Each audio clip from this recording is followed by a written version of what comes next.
Chechnya के अख्तम special force के commander lieutenant general आप्ती अलाउद्दीनोव ने कहा कि इस युद्ध में वो ईरान के साथ हैं। अगर जरूरत पड़ेगी तो वो खुद भी ईरान की जमीन पर जाकर लड़ने के लिए तैयार हैं। लेफ्टिनेंट जनरल आप्ती अलाउद्दीनोव को चेचन लीडर रमजान कादिरोव का कमांडर नंबर 1 कहा जाता है। आप्ती अलाउद्दीनोव चेचन्या की अखमत फोर्स का कमांडर है, जो कादिरोव की स्पेशल फोर्स मानी जाती है, और इसी फोर्स ने कर्स्क और मारियोपोल में पुतिन को जीत दिलाई है। यही वजह है कि आप्ती अलाउद्दीनोव कर्स्क का किल कमांडर कहा जाता है, और यही किल कमांडर अब ईरान में पहुंचकर अमेरिकी मरीन का सबसे बड़ा खौफ बनने को तैयार है। चेचन्या की फौज कैसे लड़ती है, इसके वीडियो लोगों ने यूक्रेन में देखे हैं। पुतिन का सबसे भरोसेमंद कमांडर रमजान कादिरोव और उसका एक एक लड़ाका अगर ईरान में उतरा तो जंग बहुत भीषण होगी। इस बात की गारंटी पुतिन कैंप से मिलने लगी है, लेकिन ट्रंप का मीडिया डिपार्टमेंट पूरी तरह इस युद्ध को अमेरिका के पक्ष में बता रहा है। Iran will no longer have the credible ability to threaten the United States or our allies, which is, of course, the overall objective and mission the president set out when he launched Operation Epic Fury. Trump Iran पर हमला करेंगे या खुद को बचाएंगे या फिर Israel के युद्ध में पूरी ताकत झोंक देंगे।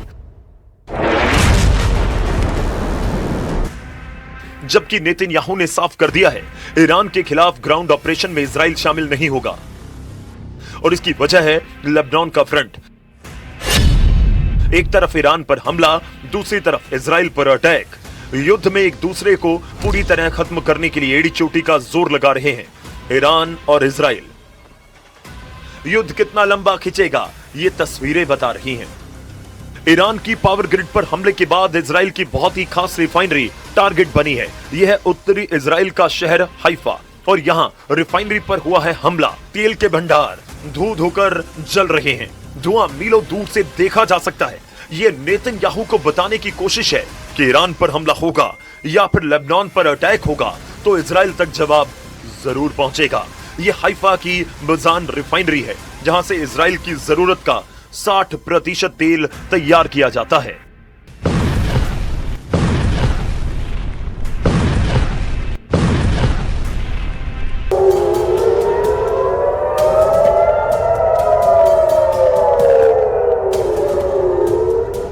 इजराइल की सरकार का दावा है कि हाइफा की रिफाइनरी को ज्यादा नुकसान नहीं पहुंचा और तेल की सप्लाई पर कोई असर नहीं पड़ेगा।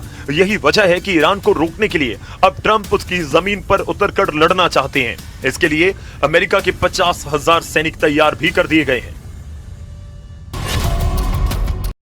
ईरान की सेना ने कहा कि फारस की खाड़ी और हॉर्मुज के समुद्री गलियारे में अमेरिका की फौज पहुंची तो वो शार्क मछलियों का खाना बन जाएगी।